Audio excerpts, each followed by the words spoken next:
Di sebuah ruang pengadilan kecil di Jakarta, Aisyah berdiri dengan tangan gemetar, memegang surat cerai yang baru saja ditandatangani. Tapi bukan itu yang membuat hatinya hancur. Saat hakim memukul palu, mata Aisyah bertemu dengan mata Nadia, wanita yang dulu dia benci mati-matian di kampus, dan kini menjadi istrinya selama 2 tahun. Ternyata pernikahan rahasia mereka bukanlah akhir dari mimpi buruk, melainkan awal dari badai yang menghancurkan keluarga, karier, dan keyakinan mereka sendiri. Aisyah ingat betul bagaimana semuanya dimulai. Di Universitas Indonesia, tahun 2018, dia adalah mahasiswi hukum yang ambisius, anak tunggal dari keluarga konservatif di Bandung.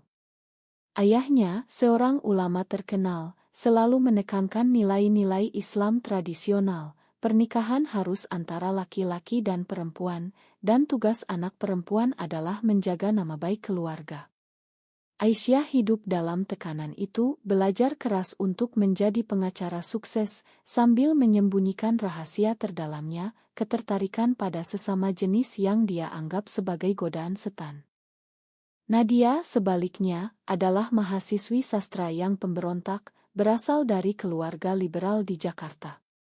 Dengan rambut pendek bergaya bob dan sikap percaya diri, dia terbuka tentang orientasi seksualnya, bergabung dengan kelompok aktivis di kampus. Mereka bertemu pertama kali di debat mahasiswa tentang hak asasi manusia. Aisyah membela pandangan konservatif, mengutip ayat-ayat Al-Quran untuk menentang pernikahan sesama jenis, sementara Nadia menyerang dengan argumen tentang kesetaraan dan cinta bebas. Debat itu berubah menjadi pertengkaran pribadi. Aisyah menyebut Nadia sebagai pengacau moral masyarakat, dan Nadia balas memanggil Aisyah demunaik yang takut pada dirinya sendiri. Sejak itu, mereka menjadi musuh bebuyutan. Nadia sering mengganggu Aisyah di kelas, menyebarkan rumor bahwa Aisyah terlalu kaku karena menyembunyikan sesuatu, sementara Aisyah melaporkan Nadia ke dekanat atas aktivisme radikalnya. Konflik itu memuncak saat Nadia memimpin demonstrasi di kampus menentang diskriminasi, dan Aisyah, atas dorongan ayahnya, bergabung dengan kelompok kontra yang meneriakkan slogan anti-LGBT. Nadia melihat Aisyah di barisan depan, dan tatapan kebencian mereka saling bertabrakan seperti petir. Setelah lulus, Aisyah pindah ke Jakarta untuk bekerja di Irma Hukum Bergengsi. Dia berusaha melupakan masa lalu, fokus pada karir dan rencana pernikahan dengan seorang pria yang dipilih ayahnya, seorang dokter muda bernama Arif. Tapi takdir punya rencana lain. Suatu malam hujan di 2022, Aisyah bertemu Nadia lagi di sebuah kai kecil di Tamrin. Nadia bekerja sebagai editor di penerbitan buku progresi, dan mereka bertabrakan secara hariah saat memesan kopi. Awalnya, pertemuan itu penuh ketegangan, saling tuding masa lalu. Tapi saat hujan deras memaksa mereka berbagi meja, percakapan berubah. Nadia berbagi cerita tentang perjuangannya melawan depresi setelah keluarganya menolaknya karena coming out, dan Aisyah, tanpa sadar, menceritakan tekanan dari ayahnya yang memaksanya menikah. Untuk pertama kalinya, Aisyah merasakan empati terhadap Nadia. Malam itu berakhir dengan pertukaran nomor telepon, dan perlahan, pertemuan rahasia dimulai. Aisyah merasa bingung. Setiap kali bertemu Nadia, dia merasakan getaran aneh, bukan kebencian, tapi ketertarikan yang selama ini dia tekan. Nadia dengan keberaniannya mulai menyatakan perasaan. Kau tahu, Ais, dulu aku benci kamu karena kamu mewakili semua yang aku takutkan pada diri sendiri. Tapi sekarang, aku lihat kamu sedang berjuang seperti aku dulu. Kata-kata itu mengguncang Aisyah. Dia mulai mempertanyakan segalanya, agamanya, keluarganya, masa depannya. Tapi tekanan datang dari segala sisi.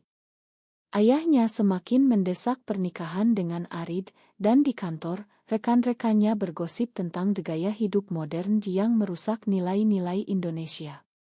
Aisyah mencoba menjauh dari Nadia, tapi setiap malam, mimpi tentangnya menghantui.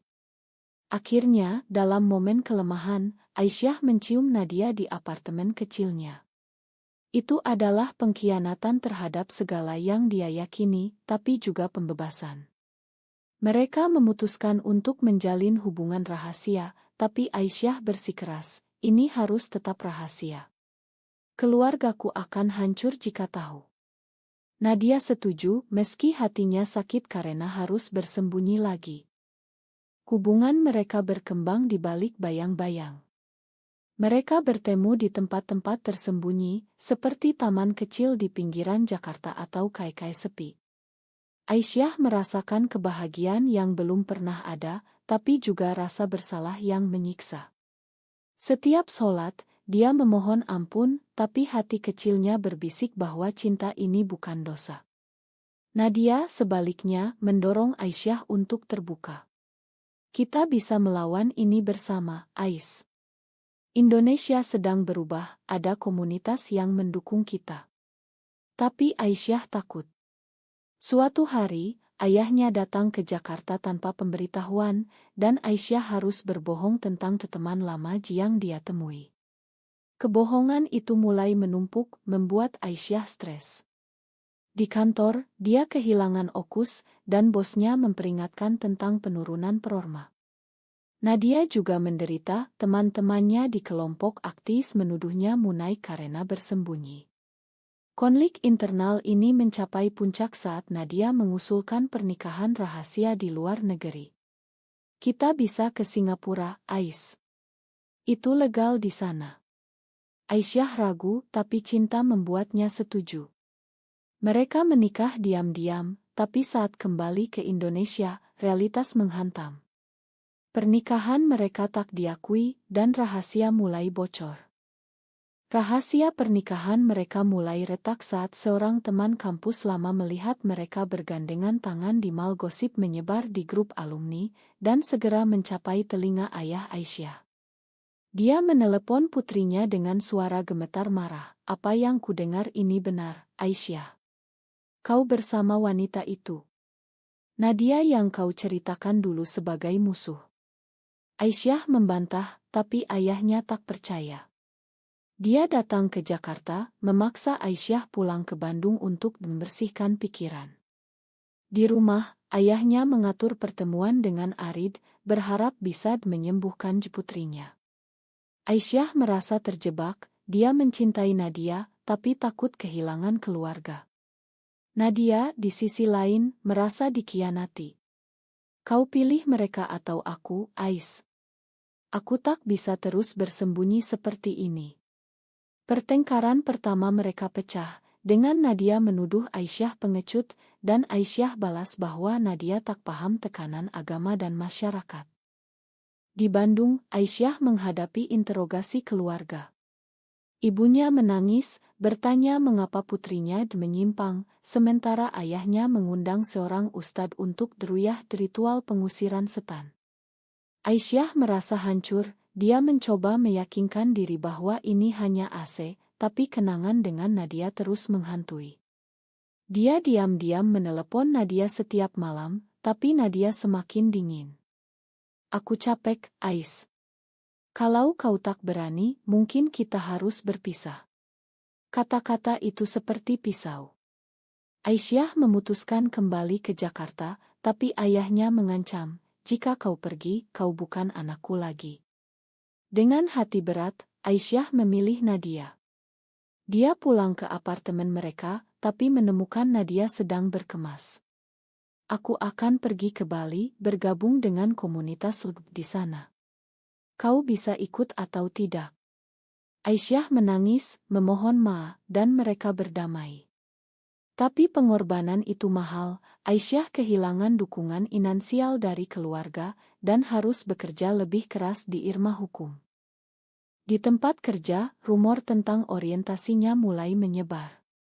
Rekan-rekannya yang konservatif mulai menjauh, dan bosnya, seorang pria berpengaruh, memanggilnya ke ruangan. Aku dengar kau punya masalah pribadi, Aisyah. Ini bisa memengaruhi citra Irma kita. Aisyah membela diri, tapi dia tahu karirnya terancam. Nadia sementara itu menghadapi masalah di penerbitannya. Buku yang dia edit tentang hak ditolak oleh penerbit atas tekanan dari kelompok konservatif. Nadia marah dan memutuskan untuk ikut demonstrasi besar di Monas menentang diskriminasi. Aisyah takut, tapi Nadia bersikeras, "Ini perjuangan kita, Ais. Kau harus pilih sisi." Aisyah akhirnya ikut, tapi di demonstrasi itu, mereka bertemu dengan kelompok anti-LGBT yang dipimpin oleh mantan teman kampus Aisyah. Bentrokan terjadi, polisi turun tangan, dan Nadia terluka ringan. Aisyah panik, membawa Nadia ke rumah sakit, dan di sana, dia menyadari betapa dalam cintanya. Tapi berita demonstrasi menyebar, dan ayah Aisyah melihat foto mereka di media sosial. Dia menelepon, memutuskan hubungan, "Kau telah menghancurkan nama keluarga. Jangan pernah hubungi kami lagi." Aisyah jatuh ke dalam depresi. Dia merasa telah mengkhianati agamanya, keluarganya, dan bahkan dirinya sendiri. Nadia mencoba menghibur, tapi Aisyah mulai menyalahkan Nadia, "Semua ini karena kamu. Kalau bukan karena kamu, hidupku normal." Pertengkaran semakin sering. Nadia yang dulu penuh semangat, mulai ragu. Dia bertemu dengan mantan pacarnya, seorang wanita bernama Lila, yang menawarkan dukungan tanpa drama. Nadia tergoda, tapi menolak. Namun, Aisyah melihat pesan mereka dan salah paham. "Kau selingkuh," tuduh Aisyah. Nadia membantah, tapi kepercayaan retak. Mereka memutuskan untuk pisah sementara. Nadia pindah ke apartemen teman, sementara Aisyah sendirian di rumah mereka. Kesendirian itu menyiksa Aisyah. Dia mulai membaca buku tentang Islam dan seksualitas, mencari jawaban. Seorang teman memperkenalkannya ke komunitas Muslim di Jakarta, di mana dia bertemu orang-orang yang berjuang seperti dirinya. Perlahan, Aisyah mulai menerima diri. Tapi saat dia siap berdamai dengan Nadia, kabar buruk datang. Nadia terlibat dalam skandal di tempat kerja. Buku kontroversialnya bocor, dan kelompok radikal mengancamnya. Nadia dipaksa mundur, dan dalam keputusasaan, dia menghubungi Aisyah. "Aku butuh kamu, Ais." Mereka bertemu lagi, tapi kali ini dengan luka yang lebih dalam. Reni mereka penuh emosi. Di sebuah kai kecil di Kemang, Aisyah memeluk Nadia, meminta maaf atas segalanya. "Aku salah, Nad. Aku takut kehilanganmu." Nadia menangis, mengakui bahwa dia juga ragu. Mereka memutuskan untuk memperbaiki hubungan, tapi tantangan baru muncul. Setelah mundur dari pekerjaan, Nadia kehilangan penghasilan, dan mereka bergantung pada gaji Aisyah.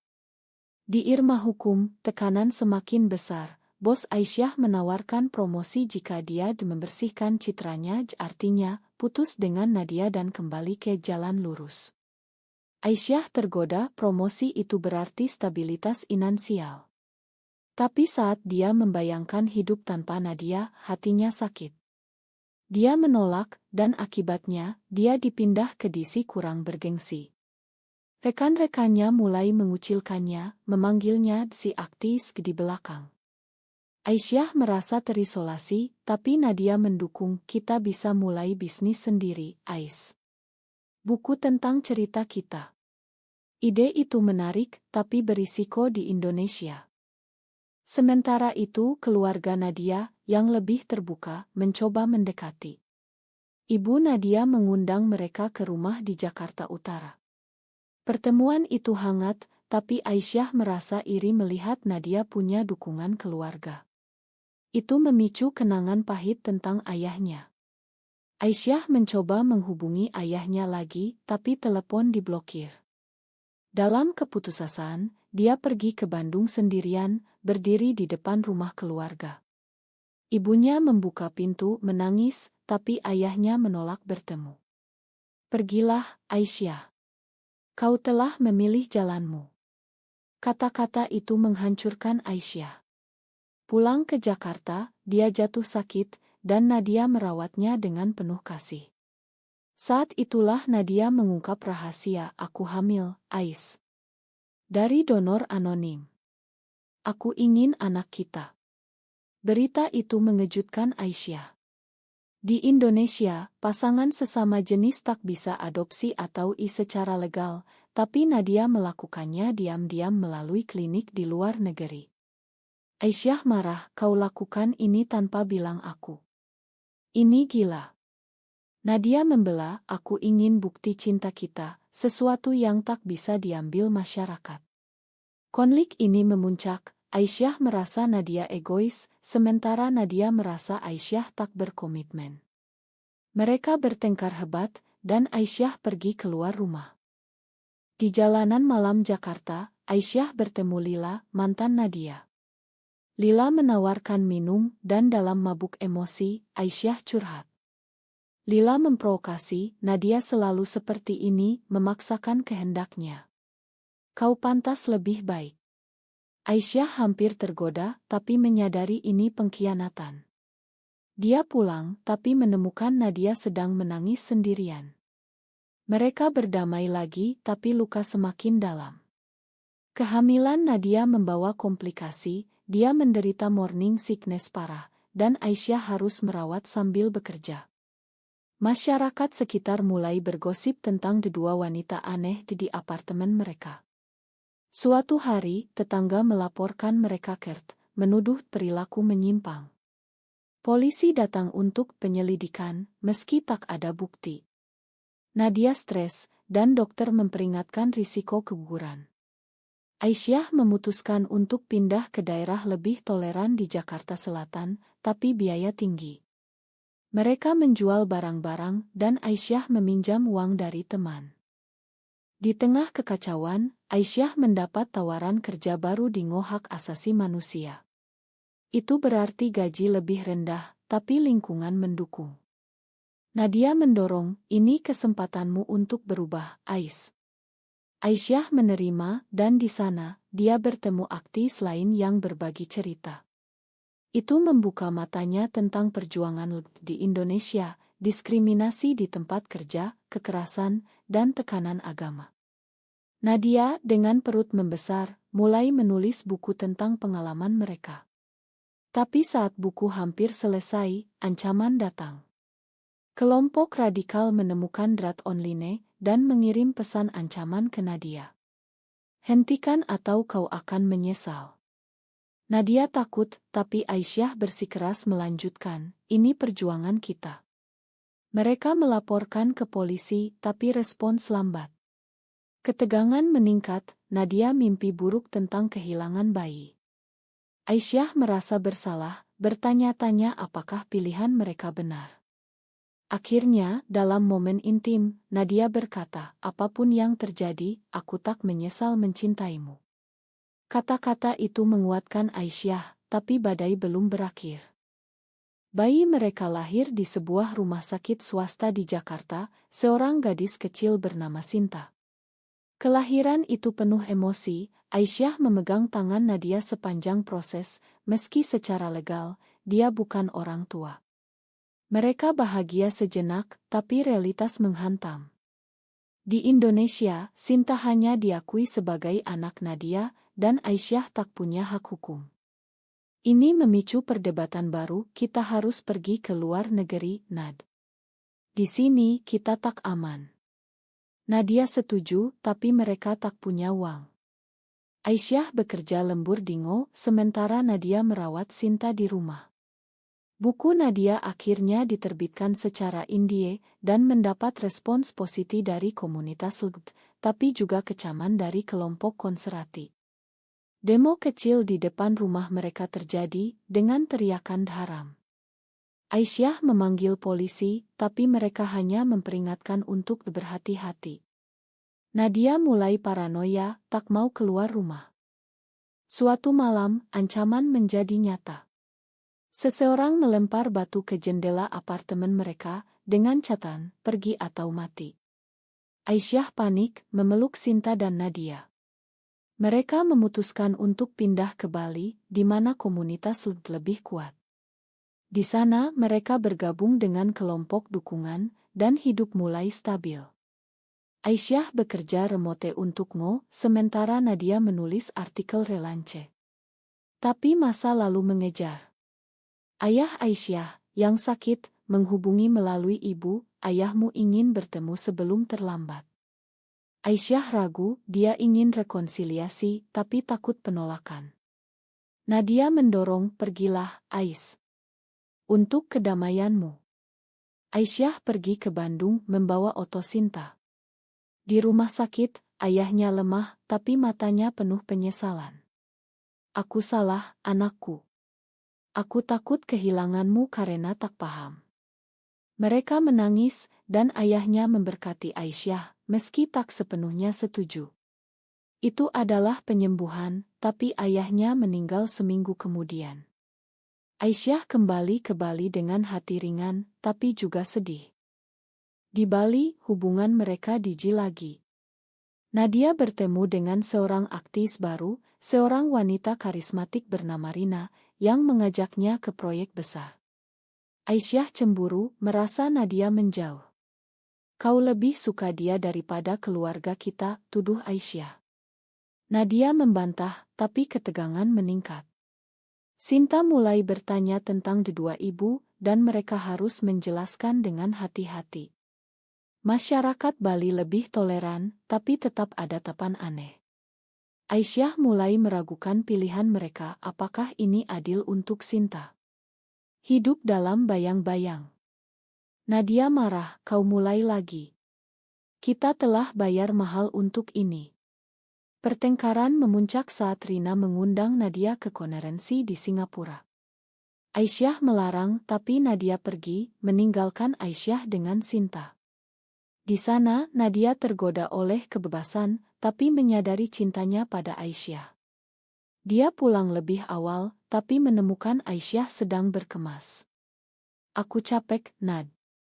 Mungkin kita harus berpisah. Nadia memohon, dan mereka berdamai, tapi dengan janji untuk terapi pasangan. Terapi membuka luka lama. Psikolog membantu mereka menghadapi trauma, kebencian masa lalu, penolakan keluarga, tekanan masyarakat.